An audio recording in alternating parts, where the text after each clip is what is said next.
सम्राट सदगुरु कबीर साहब एक महामंत्र में जगाते हुए कहते हैं, दुख में सुमिरन सब करें, सुख में करे न कोई, जो सुख में सुमिरन करे तो दुख काहे को हो। यथार्थ में हम समझ नहीं पाते, कारण काल की एक अटूट व्यवस्था है प्रकृति की तरफ से। जैसा कारण होगा वैसा कार्य होगा। बिना कारण के कोई कार्य संपादित नहीं हो सकता। ये वैज्ञानिक जगत का सूत्र है। इस बात को हम गहराई से समझें। सदगुरु आखिर किस तरीके से हमें जगाना चाहते। जब किसी पर कोई दुख आता तो दुख आने पर अपने अपने अनुसार जो जैसा जानता है वैसा सुमिरन जरूर करता दुख के समय पर। लेकिन एक बात समझने की है, जब दुख आ ही गया है, वो कहते हैं जब एक्सीडेंट कर ही चुके फिर हॉर्न बजाए क्या हुए। जब एक्सीडेंट कर चुके अब हॉर्न बजाने से क्या होगा अगर पहले से सावधान नहीं हुए। कहीं कहीं हर जगह लिखा होता है सावधानी हटी दुर्घटना घटी। सावधानी हटने से ही दुर्घटना घटती है। तो कोई भी दुख आया है उसके पीछे कुछ न कुछ हमारी असावधानी हुई है। ये बात अकाट्य सत्य है। और उस असावधानी से हम नजरअंदाज करके ये चाहते हैं कि किसी तरीके से हम गलती करते भी रहें और गलती का परिणाम हमें न मिले। लेकिन ऐसा असंभव है, इम्पॉसिबल है, क्योंकि कारण कार्य की कटुट व्यवस्था है, उसे कोई नहीं रोक सकता। तो इस प्रकार दुख में सुमिरन सब करें। जब कोई कठिनाई परेशानी दुख आता है तब सब लोग अपने अपने अनुसार पूजा पद्धति तीर्थ व्रत सुमिरन जो जैसा जानता है करता है। सदगुरु यहां दूसरी बात कहते हैं, सुख में करे न कोई, यानी सुख में कोई सुमिरन नहीं करता। सुख किसे कहते हैं? जब किसी आदमी के पास मना अनुकूल सारी सामग्रियां, सारे भोग, सारी परिस्थितियां, सारी अनुकूलताएं उपस्थित हों, उसी को तो सुख कहते हैं। लेकिन एक बात गहराई से समझने की है, दुनिया में इस विश्व के पटल पर कोई भी ऐसा एग्जाम्पल नहीं, उदाहरण नहीं जिस सुख के पीछे दुख न लगा। इस बात को गहराई से समझ लें, जिस सुख के पीछे दुख न लगा हो ऐसा कोई सुख दुनिया में है नहीं। अब जब सुख के पीछे दुख लगा है और हमारा मन रात दिन सुख के पीछे लालायत है, फिर दुख किसके पल्ले में पड़ेगा? दुख तो आएगा। ऐसा हो ही नहीं सकता कि दुख न आए। और इसीलिए एक जगह क्या कहा है, दुख की अंधेरी रात में, दुख की अंधेरी रात में दिल बेकरार मत कर, दुख की अंधेरी रात में दिल बेकरार मत कर, सवेरा जरूर आएगा, सवेरे का इंतजार कर। जब दुख की अंधेरी रात आती है, और यथार्थ में दुख क्या है? दुख केवल अज्ञानता है, ना समझी है। अज्ञानता ही दुख का कारण है, ना समझी ही दुख का कारण है। तो जितने परसेंटेज में हमारे अंदर अज्ञानता का प्रभाव रहता है, उतने ही परसेंटेज में हमारे सामने दुख का साम्राज्य रहेगा। ये निश्चित है, अकाट्य। अज्ञान और दुख का साथ है, ज्ञान और सुख का साथ है। ज्ञान इस पोथी के ज्ञान को मत समझ लेना। जो हम पोथी को याद करके ज्ञान की कुछ बातें कह देते हैं, ये ज्ञान नहीं है। हर दुख के बाद एक ज्ञान प्रस्फुटित होता। इस बात को हम गहराई से समझें। जब भी दुख आता है, उस दुख के बाद एक ज्ञान को देके जाता, एक सावधानी को देके जाता, एक जागरूकता को देके जाता। वो सच्चा ज्ञान होता है जो अपने अंदर से प्रस्फुटित होता। जो दुख के बाद ज्ञान प्रस्फुटित होता, वही तो सच्चा ज्ञान होता। उस ज्ञान को हम कहाँ समझते, उसको आदर हम कहाँ देते हैं? हम तो उधारी का ज्ञान समझते हैं। वेद शास्त्र उपनिषद गीता रामायण भागवत भी जब कहीं से हमने कुछ ज्ञान याद कर लिया है, रट लिया है और उस ज्ञान को कह देते हैं, इसको बहुत अपने अंदर गर्व महसूस करते और ये सोचते हैं कि हमने बहुत ऊंचा ज्ञान कह दिया। ये ज्ञान नहीं है, ये उधारी का सौदा है। इसमें हमारा कुछ नहीं।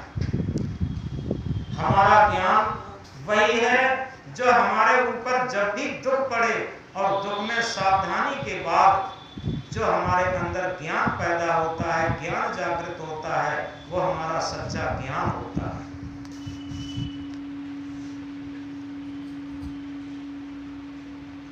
ध्रुव का नाम सुना होगा। ध्रुव के पिता राजा उत्तानपाद थे और उत्तानपाद की 2 रानियां थीं। बड़ी रानी का सुनीति नाम था और छोटी रानी का सुरुचि नाम था। और जो ध्रुव था वो सुनीति का बेटा था। राजा उत्तानपाद सुरुचि से अधिक प्रेम करते थे, उसमें आसक्त थे। और सुनीति तो बहुत सहज स्वभाव, सादा सरल स्वभाव की रानी थी और वो दासी की तरीके से रह रही थी। एक दिन खेलते हुए ध्रुव राजा उत्तानपाद की गोद में चढ़ गया और राजा उत्तानपाद की गोद में खेल रहा था। दोनों तरफ से आमोद प्रमोद हो रहा था। तब तक सुरुच रानी आई और सुनीति का बेटा ध्रुव राजा की गोद में खेलते हुए देख करके उसने एक चांटा लगाया ध्रुव को और ये कहा, खबरदार, कभी भी राजा की गोद में खेलने की हिम्मत मत करना आज से।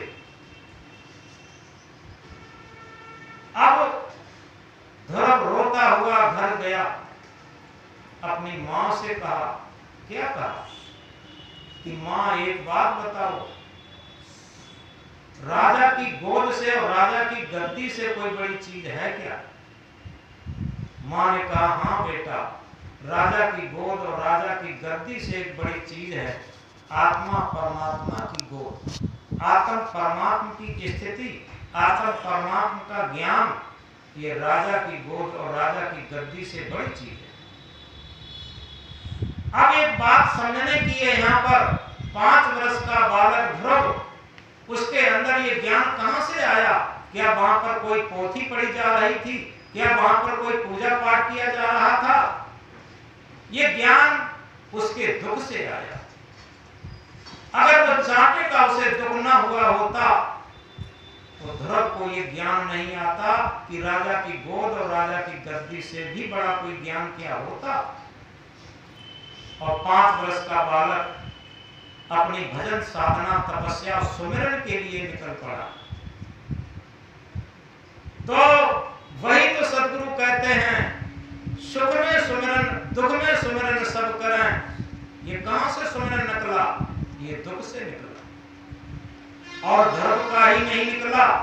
हम कहते हैं जितने भी महापुरुष हुए हैं, अगर सही तरीके से उनके जीवन का दिग्दर्शन किया जाए, उनके जीवन का सही सर्वेक्षण, निरीक्षण और परीक्षण किया जाए, तो सभी के दुख से ही वो ज्ञान निकला और दुख से ही वो सुमिरन निकला।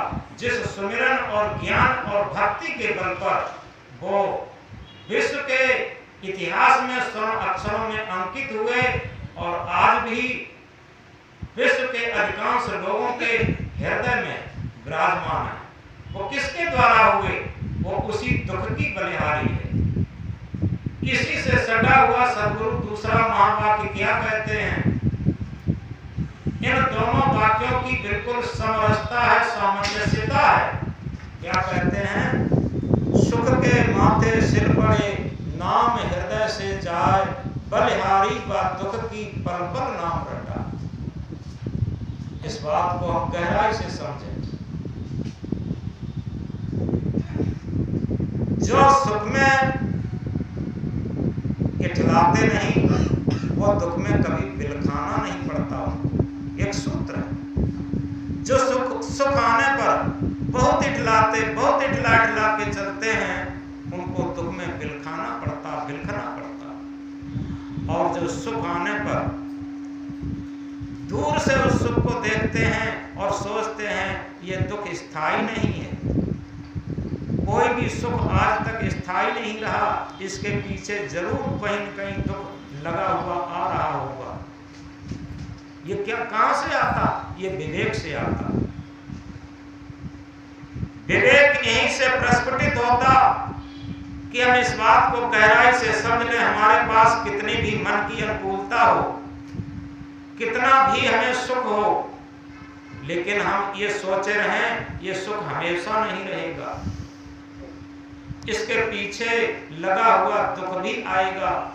जिस तरीके से अभी दिन है तो ये न समझें कि ये दिन बना रहेगा, इसी से लगा हुआ, इससे से लगी हुई रात भी आएगी। इसी तरीके से इस प्रकृति के खेल में, इस भूमंडल के खेल में आप ये देखें, सुख दुख, हानि लाभ, अनुकूलता प्रतिकूलता, मिलन वियोग, ये सब क्रम से आते और जाते रहते। लेकिन जो इन दोनों से हट करके, तटस्थ होकर के, न्यूट्रल होकर के और आत्मा के पद पर जो जिसका जीवन चलता है, उसी के अंदर सच्चा ज्ञान प्रस्फुटित होता, जिसे सेल्फ नॉलेज कहते हैं, जिसे आत्म ज्ञान कहते हैं। अन्यथा पोथी से आज तक किसी को भी आत्मज्ञान नहीं हो सका, न हो सकता। इसीलिए तो सदगुरु कहते हैं, पोथी पढ़ जन्म हुआ, पंडित भया न कोई, ढाई आकर प्रेम का पढ़े सो पंडित हो। पोथी पढ़ के तो संसार मर गया। तो वहीं पर पहुंचे,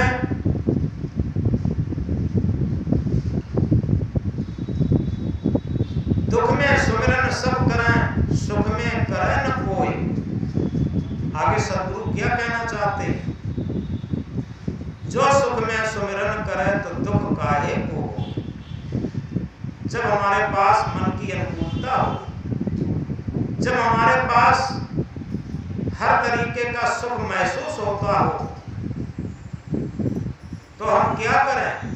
उस सुख में संलिप्त न हो, उस सुख में संलिप्त होकर के अपने अंदर अहंकार न जागृत करें और उसे दूर से देखें और ये देखें ये सुख नहीं रहेगा। अगर एक एग्जाम्पल यहाँ पर कहें तो ज्यादा सटीकता से बात समझ में आए। सच्ची घटना है। एक जमींदार थे, जब जमींदारी टूट रही थी, उस समय की बात है। एक जमींदार साहब थे, जमींदारी उस समय टूट रही थी, तो जमींदार के यहाँ बहुत बड़ी डकैती पड़ी। और डकैती में क्या हुआ कि सारा सामान डकैत लोग लूट ले गए, यहाँ तक एक लोटा पानी पीने के लिए भी नहीं छोड़ा। इतनी बड़ी डकैती पड़ी। और उनके मित्र, उनके रिश्तेदार, परिचय वाले लोग उनके घर डकैती सुनकर के आने लगे। लेकिन जमींदार साहब बिल्कुल तटस्थ स्थिति में मिले, मानो उनका कुछ हुआ ही नहीं, डकैती पड़ी ही नहीं। अब लोग बातचीत करते चले जाते, लेकिन किसी को हिम्मत नहीं पड़ती कि जमींदार से पूछें कि आखिर इतनी बड़ी डकैती पड़ी और फिर भी कोई इनको दुख मालूम नहीं पड़ता, आखिर बात क्या है समझ में नहीं आता। किसी किसी को डाउट होने लगा, ऐसा तो नहीं डकैती न पड़ी हो। एक उनके परम मित्र थे, उनके समकक्षी थे, उन्होंने पूछ ही लिया कि मित्र जी, जमींदार साहब, मैं एक बात पूछना चाहता हूं। आपको इतनी बड़ी डकैती पड़ी आपके घर में कि पानी पीने के लिए लोटा भी नहीं छोड़ा है, मुझे ऐसा सुनने को मिला। लेकिन आपके चेहरे से, हाव भाव से ये पता नहीं लग रहा है कि आपके यहाँ डकैती पड़ी हो। इसमें मूल कारण क्या? तो जमींदार साहब ने एक बात कही। उन्होंने कहा कि हमने अपने कमरे के चारों तरफ पहरेदार लगा दिए हैं, वो दुख संकट हम तक आने नहीं देते। तब जमींदार के मित्र ने कहा कि ये बात आपकी हम बिल्कुल मान नहीं सकते कि ऐसे तो पहरेदार हो सकते हैं जो किसी चोर को ना आने दें, डकैत को ना आने दें, हिंसकी जानवर को ना आने दें, लेकिन आज तक ऐसे पहरेदार हमने कहीं नहीं देखे जो दुख को ना आने दें। जमींदार ने कहा कि वो हम पहरेदार आपको बताओ तो दिखाएं। तो उनके मित्र ने कहा, हाँ दिखाओ, वो पहरेदार कहाँ है? तो जमींदार साहब अपने घर में ले गए उनको, जहां उनका लेटने का कमरा था, विश्राम का कमरा था, उस कमरे में ले गए। उस कमरे में चारों तरफ दीवारों पर ये लिखा रखा था कोटेशन में कि जो था वो नहीं रहा, जो है वो भी नहीं रहेगा। हर जगह यही लिखा था, जो था वो नहीं रहा और जो है वो भी नहीं रहेगा।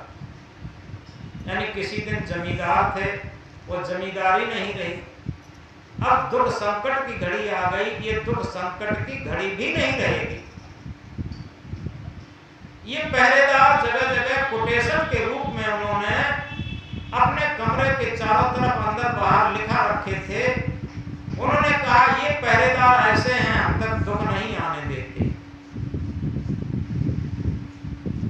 तो इसी तरीके से क्या हम जो अपना वास्तविक कमरा, ये हृदय है, हृदय के पटल पर ये अंकित कर सकते कि जीवन के इस प्रवाह में, क्योंकि क्या कहा जिंदगी के लिए, जिंदगी हर श्वास का कटता हुआ एक सफर समझो, जिंदगी हर श्वास का कटता हुआ एक सफर समझो, और श्वास को बुझता हुआ एक दिया समझो, श्वास को बुझता हुआ एक दिया समझो, न मौजों में बहको न ऐसों में गुजरो ऐ दोस्त, शरीर तो काल का किराए पर दिया कफन समझो।